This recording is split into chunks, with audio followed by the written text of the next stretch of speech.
paham, paham, paham, Yang paham. Apa itu membra Allah apa? Ya, saya nggak tahu ya apa arti itu. Cuman yang jelas dia bukan Yesus. Paham. Jadi Katanya begini, paham. intinya dia bukan Yesus. Enggak, saya kejar dulu karena ini kan Ya, praeksistensi. janganlah menghindar dulu itu? sebentar. Anda kan mengutip Yohanes 1 ayat 1 dalam bahasa Indonesia. Tunggu dulu kan, saya mau mengejar Anda dulu supaya jangan Anda membuat narasi yang Anda tidak paham. Ya, kalau gitu kasih saya paham. Baik. Sebelum menjadi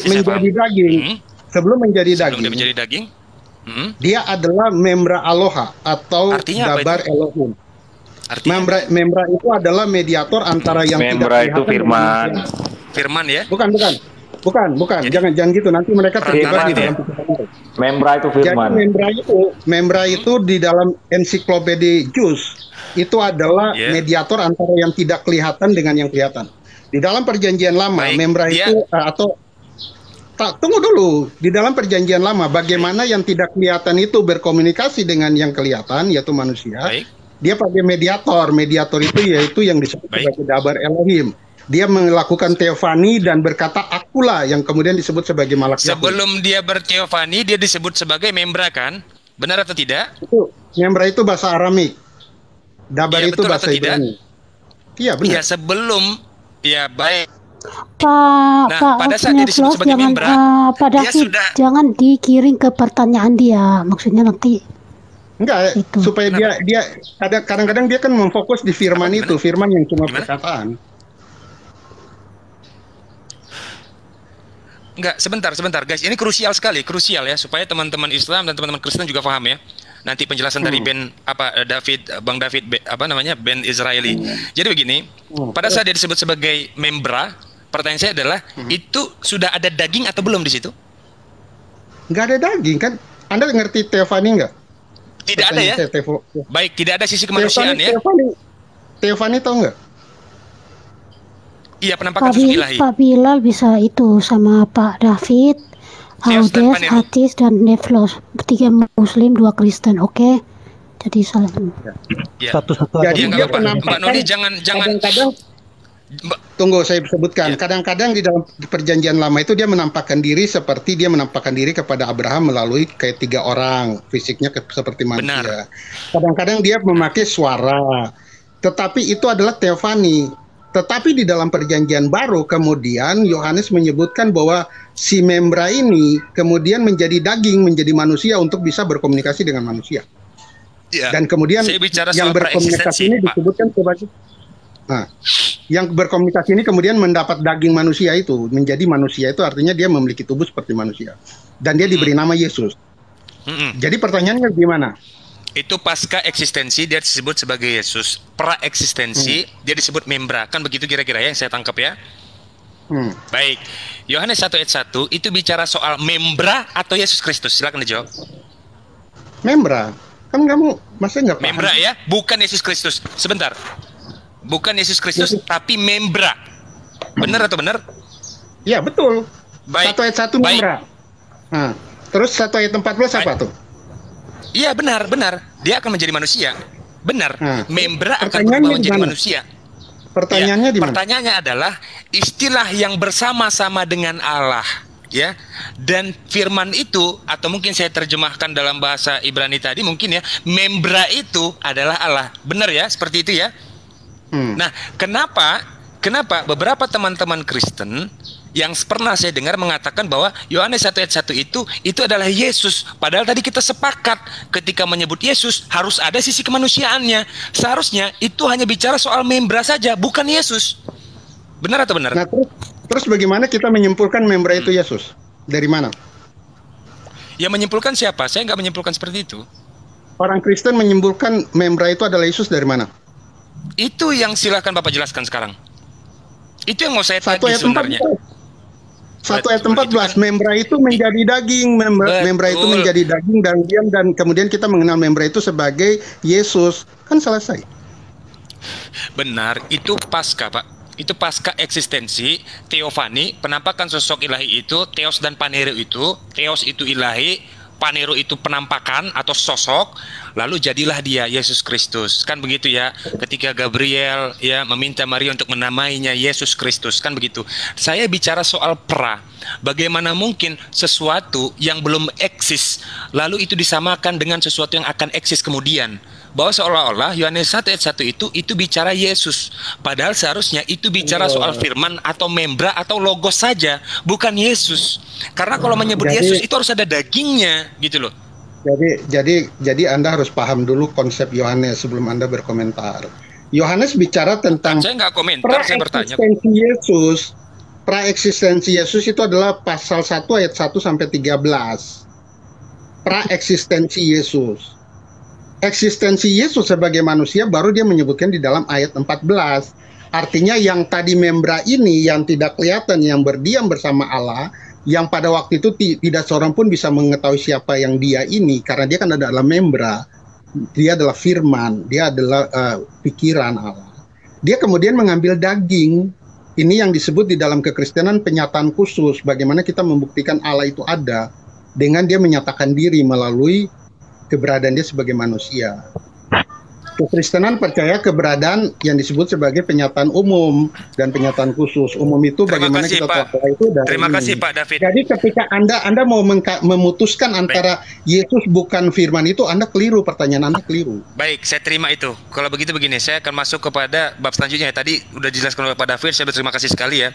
Sekarang saya mau masuk kepada, kalau saya nggak salah ya, mungkin Yohanes 8 ayat 58 kalau nggak salah ya, bahwa Yesus berkata, "Aku ada sebelum Abraham ada." Pertanyaan saya adalah, dia kata "aku" itu merujuk kepada Yesus atau merujuk kepada firman saja? Merujuk kepada eksistensi dia sebelum jadi daging. Berarti sudah ada dagingnya. Anda nggak dengar statement saya. Dia mengatakan itu adalah pernyataan pre-eksistensi dia sebelum dia menjadi manusia. Sebelum, ada kata sebelum ya, sebelum jadi manusia. Artinya kata "aku" itu merujuk kepada firman saja ya, tanpa ada manusianya. Karena tadi sebelum manusia. Benar atau benar? Jadi sebenarnya Anda mau mempertentangkan antara firman dengan manusia gitu kan? Bukan, ya, ini bukan. Saya cuma bertanya, bukan mempertentangkan. Saya cuma bertanya. Anda sedang mencoba mempertentangkan antara firman dan manusia. Logos atau membra dengan manusia. Yesus gitu. Bukan, kan saya bertanya. Yesus berkata begini, sebelum Abraham, aku sudah ada. Di mana ada itu? Yohanes mengkaitkan itu, statement Yesus itu dengan Yohanes 1 ayat 1. Dia sudah ada pada mulanya. Dia ayat 3 Yohanes menyebutkan dari dialah segala sesuatu diciptakan. Benar. Keberadaannya itu ada manusianya, tidak itu yang mau saya tagih Pak dari tadi sebenarnya. Anda bisa membedakan pre-eksistensi antara manusia dengan eksistensi yang sebelum manusia enggak? Iya benar, sebelum manusia kan firman itu adalah roh kan gitu kira-kira ya, atau mungkin membra, bahwa itu adalah sesuatu yang abstrak, katakanlah begitu. Dia tidak ada sisi dagingnya sama sekali, kan begitu kan? Karena kita harus akui bahwa Yesus ada dagingnya, maksudnya itu. Nefros, kamu ini agak bingung ya, kamu agak bingung ya. Firman telah menjadi manusia, menjadi daging. Iya, kamu mau nagih daging itu yang ada sebelum yang menjadi daging. Nih. Ini nggak ngerti kamu agak bingung, kamu membuat bingung diri kamu sendiri. Kamu yang bingung, Pak. Kamu firman menjadi daging. Firman menjadi daging artinya kau menagih daging yang belum jadi. Gimana sih kau? Ya, jadi dia menarik seolah-olah Yesus harus jadi daging dulu bersama dengan Bapa baru dia menciptakan gitu. Jadi bahwa menjadi daging itu benar. Kamu nalar menjadi itu keliru. Itu benar. Kamu keliru benar. Nah, perhatikan ya. Iya, kamu perhatikan teman-teman kamu itu bingung gara-gara kebodohanmu yang sangat ini. Kamu ngerti nggak menjadi daging? Menjadi daging. Apakah menjadi artinya belum ada menjadi ada. Ya gini Pak Bilal, apakah yang dipanggil Yesus ketika dia jadi daging? Itu loh. Ketika dia belum jadi daging. Firman. Kalau Anda setelah menjadi daging dia dipanggil Yesus. Kalian mau apa lagi? Apa Pak? Kalian jangan meminta yang belum menjadi itu, kalian minta di depannya.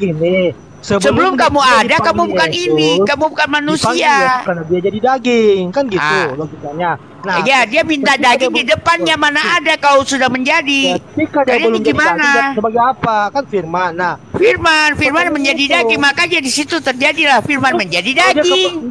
Dia tidak jadi daging, dipanggil apa, Pak? Firman. Nah, kenapa panggil Yesus, Pak? Kalau gitu. Kenapa harus panggil Yesus? Memang dia menjadi daging, baru dipanggil Yesus kok. Dipanggil Yesus kalau jadi daging. Terus kalau iyalah lagi, Pak, dipanggil apa? Kau kacau sekali kau menanyakan apa yang belum menjadi. Udah pada pikir kau dia orang, aduh capek nih orang mah aja sama aja. Kau ditanya mah nggak bisa jawab. Ini siapa ini? Ini siapa? Ketika dia menjadi daging.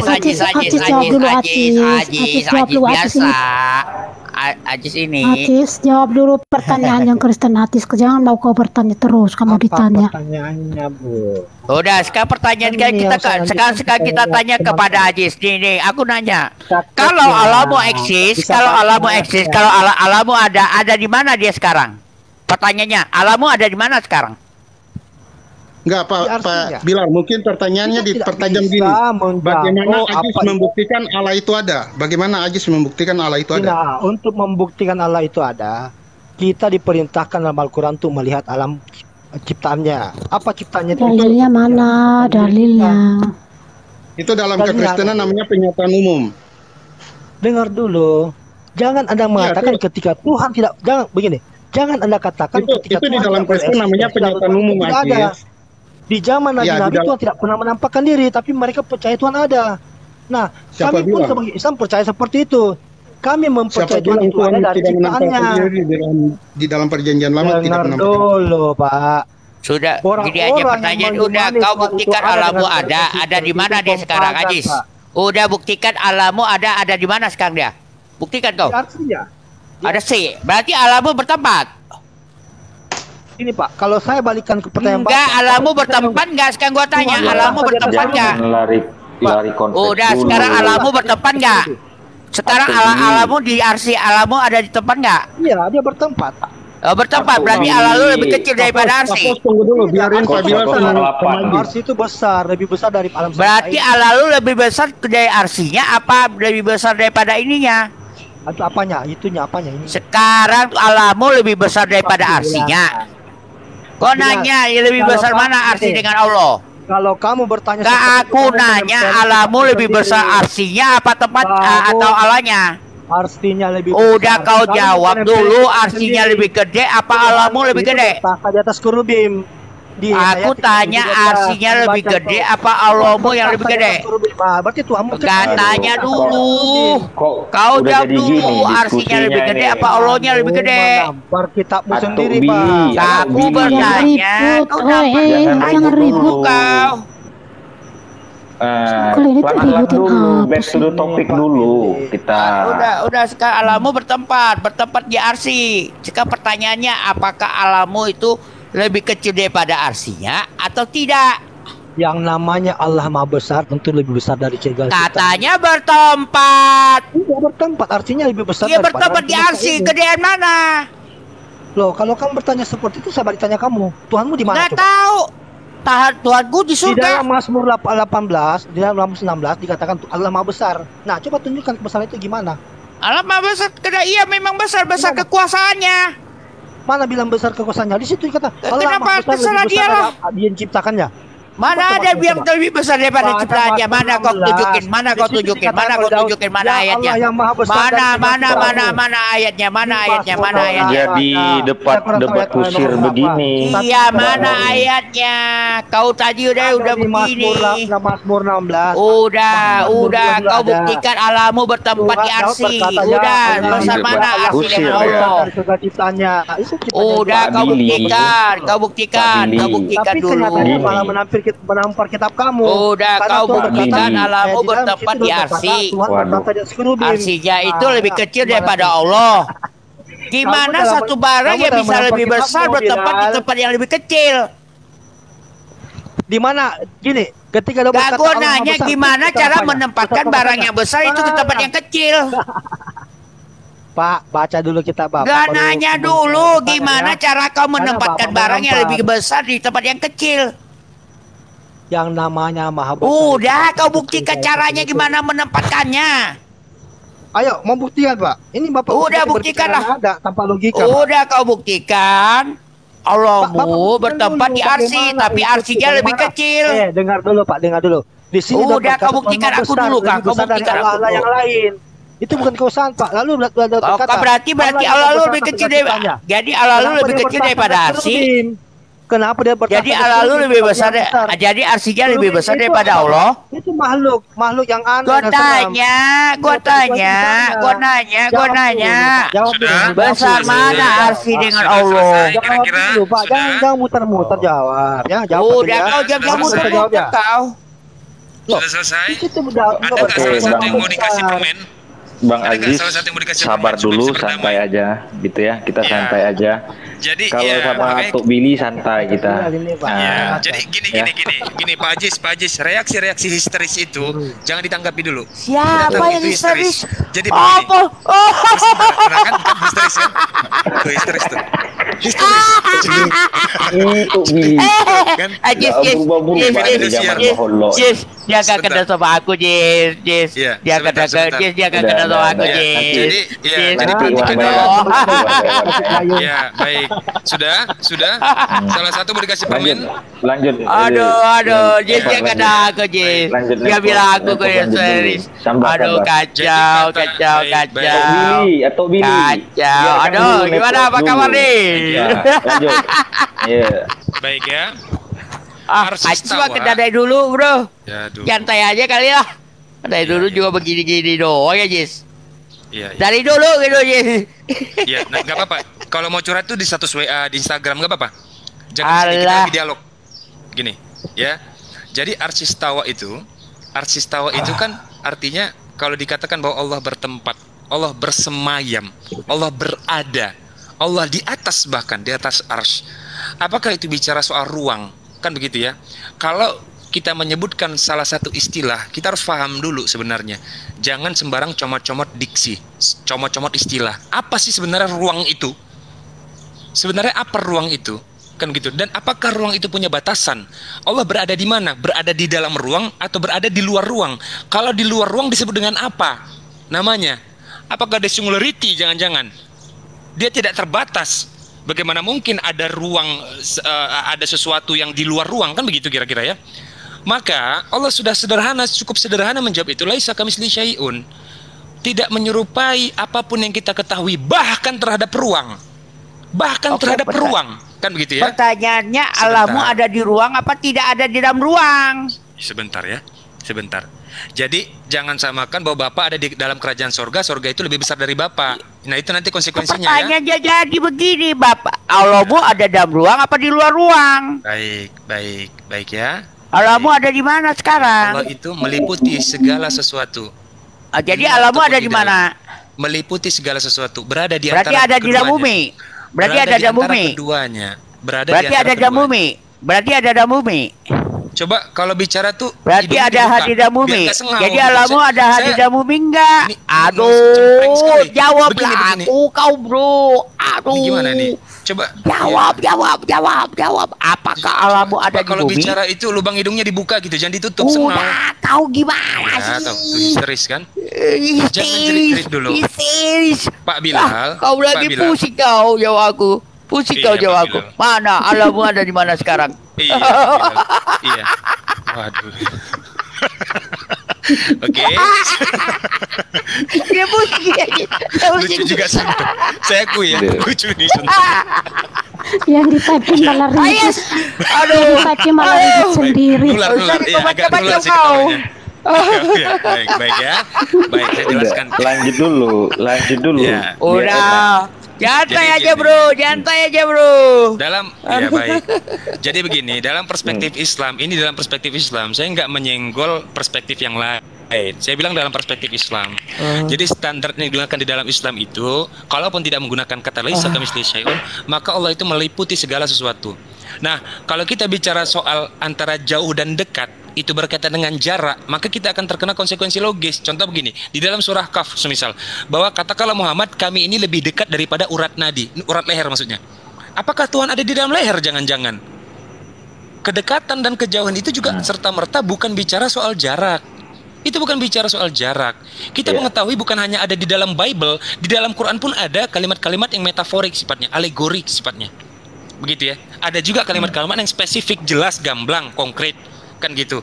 Nah, perkataan Allah Ta'ala ini kita tidak boleh menerjemahkan dengan bahasa yang spesifik, bahasa metafor. Kalau kita diberitahu misalnya ya, bahwa Allah itu berada di sini gitu, jelas ya ada koordinatnya dia. Maka terbantahkan laisa kamitsli syai'un, konsekuensinya gitu. Maka dalil menurutku Al-Quran kurang jelas. Begini Pak Bilal. Menurutku Al-Quran kurang jelas. Jelas. Jadi begini Pak Jelas, Bilal. kenapa lu jelasin lagi? Iya baik. Maka kenapa lu jelasin lagi? Ini agak repot nih gue nih. Al-Quran jelas, tapi kau jelaskan lagi ini maksudnya. Iya, Bapak kan orang yang gigih, jadi nggak apa-apa repot. Bukan, gue nanya Al-Quran jelas nggak? Ya. Jelas sekali, sangat jelas sekali bagian berpikir. Tapi kau jelaskan lagi. Bukan. Jadi apa nih sekarang kau? Sekarang kau lagi apa ini? Tahan dulu reaksi. Menjelaskan Al-Quran apa Al-Quran yang kurang jelas nih? Mbak Noni, ini gimana nih? Hormonnya berlebihan nih, Pak Bilal ini. Tuh, menjelaskan Al-Quran capek nih gue. Produksinya terlalu berlebihan. Hormon serotoninnya itu berlebihan melampaui batas normal. Jadi begini, perhatikan ya. Depros, kau pikir Al-Quran kurang jelas kau. Sebut nama saya. Aduh, Depros, gimana sih kau? Nice, very very nice. Menyatakan Al-Quran kurang jelas, ini kamu gimana? Iya. Membuat aku sakit hati loh. Kau bikin aku sakit hati kau. Bukan sakit hati, sakit jiwa Pak Bilal. Sakit hati aku kau menyatakan Al-Quran kurang jelas. Iya. Gimana kau? Iya. Al-Quran jelas nggak? Aku nanya, Al-Quran jelas nggak? Oke, sabar. Jangan main kelucupan gitu, biar selesaikan dulu. Tenang. Udah, soalnya dia menjelaskan Al-Quran, dia bilang Al-Quranku kurang jelas. Coba minum kopi dulu, Pak Bilal, udah, supaya ada kafein. Segede itu. Kafein itu gunanya mengontrol adrenalin. Pak Bilal. Oi. Dia pikir kita ini murid, dia guru, dia sedang tausiah ke kita. Iya. Dia sedang tausiah. Silakan tausiah Pak. Tausiah Pak. Kamu tausiah, aku tanya Pak. Nyantai Pak. Saya cuma menjawab kegelisahan. Halo Pak Nasir, apa kabar Pak Nasir? Ada orang mau menjelaskan Al-Quran dibilang kurang jelas lagi, capek deh aku dah. Begini Pak Billy tua ini. Ya silakan. Ya, jadi gini, saya tambah ya. Mau gimana pun Allah itu tetap tidak terbatas dia itu. Tapi berbeda dengan Allah Bapa yang kalian imani. Dia adalah bermulanya firman. Firman itu telah menjadi manusia. Yohanes 1 nomor 14. Itu berarti itu dia menjadi terbatas. Loh. Saya potong. Itu Anda framing. Allah kami, kalau Anda jelasin, Anda mengerti tentang Tritunggal, Anda akan pasti bisa mengertinya. Saya jelasin tentang Tritunggal. Tritunggal di dalam kekristenan ada satu sosok yang maha kuasa, yang tidak terlihat, yang tidak bisa bersekutu dengan manusia, karena itu manusia akan mati. Nah, sosok ini tidak bisa berkomunikasi dengan manusia, karena kalau dia berkomunikasi dengan manusia, manusia akan mati. Nah, sosok ini memakai mediator, yaitu Memra atau Dabar, yang selalu datang dengan mengatakan akulah. Dan kemudian orang selalu mengidentikan dia dengan sosok yang tidak kelihatan itu. Padahal bukan. Dia adalah sosok mediator. Untuk menjadi jembatan antara yang tidak kelihatan, yang maha kuasa, yang punya otoritas di atas segalanya, pencipta segalanya. Nah, itu dijembatani dengan mediator ini. Nah, Anda membuat kesimpulan yang keliru. Itu saya potong di situ.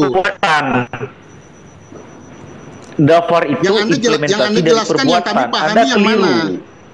Yang mana? Anda mau menjelaskan kami percaya dabarnya atau percaya yang tidak kelihatan itu juga?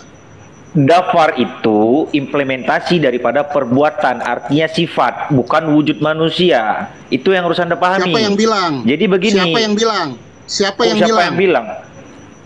Dafar itu yaitu perantara implementasi daripada perbuatan. Anda baca juz ensiklopedia tentang Memra itu siapa? Baca dulu juz Memra dan Dafar itu. Memra itu dia berada di tengah-tengah dia, yaitu perantara. Kalau Dafar itu adalah implementasi daripada perbuatan, berarti sifat bukan wujud. Apa beda Memra dan Dafar? Apa beda Memra dan Dafar? Kenapa Anda bertanya ke saya? Saya sudah menjelaskan. Ini yang jadi pokok permasalahan adalah bedanya dulu supaya di dalam, Anda mengerti ya, dengar dulu ini. Kasih perbedaan saya buat sudah saya. Jelaskan, Anda tanya lagi. Ini saya jelaskan di sini permasalahannya. Pada mulanya adalah firman. Firman itu bersama-sama dengan Allah. Firman itu adalah. Nah, kita sekarang merujuk kepada 1 Yohanes pasal nomor 14-nya. Firman itu telah menjadi manusia. Artinya dalam bahasa Allah Ibrani itu firman itu apa? Menjadi terbatas. Pertanyaan dalam bahasa Ibrani itu firman itu apa? Dalam bahasa Aramik firman itu apa? Aduh. Jelasin dulu dong. Jangan kamu adu-adu, jelasin supaya kami tahu. Tutupan begitu. Kenapa kamu harus jelasin? Di dalam perjanjian lama ada kata davar Elohim. Di dalam Aramaik itu ada namanya memra aloha. Bedanya di mana?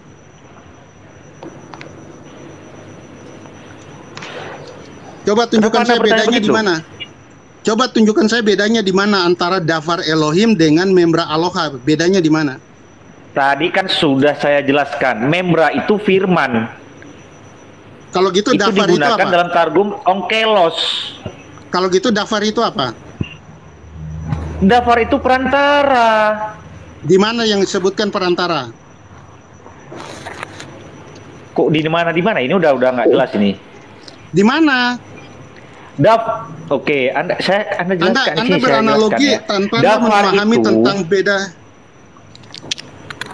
Dafar itu sejajar dengan namanya Sofia. Sofia itu adalah hikmat, ya. Dia itu pengantara antara Allah dalam hubungan dengan ciptaan. Artinya bukan wujud tapi sifat. Itu dafar. Biar Anda paham, Bro David. Ya. Itu biar Anda pahami. Saya nggak paham. Jujur saya nggak paham. Saya belajar tapi saya nggak paham apa yang Anda jelasin. Loh, udah kita ya, jelasin nggak paham, udah lah nggak tahu bilang. Kau gak Dafar itu, ini Kristen atau Muslim? Saya Muslim, teman-teman. Muslim, tahu lah, tahu Muslim ya, Muslim, Audas juga Muslim. Jadi kembali ke ini dulu, ke topik saya dulu. Saya kasih tahu begini, jangan dibawa lari. Jangan dibawa lari dulu. Audes, saya kasih tahu kamu gini. Di dalam perjanjian lama itu ditulis dalam bahasa Ibrani. Itu disebut sebagai Dafar Elohim. Dafar Elohim. Dafar Elohim itu adalah sebuah manifestasi dari yang tidak kelihatan itu. Elohim yang tidak kelihatan itu. Yang disebut sebagai Maha Kuasa yang tidak bisa terhampiri oleh manusia. Manusia kalau ketemu dia mati. Karena itu Dafar itu menjadi perantara dia. Ketika sampai di dalam 200 tahun atau 100 tahun sebelum Yesus, itu menggunakan bahasa Aramik. Sehingga Dafar Elohim diterjemahkan sebagai memra aloha. Itu tetap sama. Dia itu adalah menjadi perantara. Brother. Nggak ada Anda temukan di mana-mana selain di Targum Onkelos. Jadi Targum Onkelos itu bahasa apa? Targum Onkelos itu bahasa apa? Membra Elohim. Targum Onkelos itu bahasa apa? Saya juga tahu Targum itu. Itu bahasa apa? Saya mengatakan, Anda yang bertanya lagi. Memang aduh. Enggak, itu bahasa apa? Bahasa Ibrani kah atau bahasa Aramaik? Udahlah, coba. Anda ini udah nggak jelas ini. Kok nggak jelas? Anda nggak bisa jawab kok. Anda kemudian menyerang kembali sih. Targum, dengarkan saya. Targum pertanyaan saya kepada pertanyaan Anda. Anda menjawab dengan argumentasi, bukan kemudian Aramaik. Anda kemudian serang. Nah, Aramaik. Kenapa dia jadi Aramaik? Tadinya dia Ibrani, kenapa jadi Aramaik? Pusing, mabok, no, katanya mabok. Bilal. Ini udah gawat ini.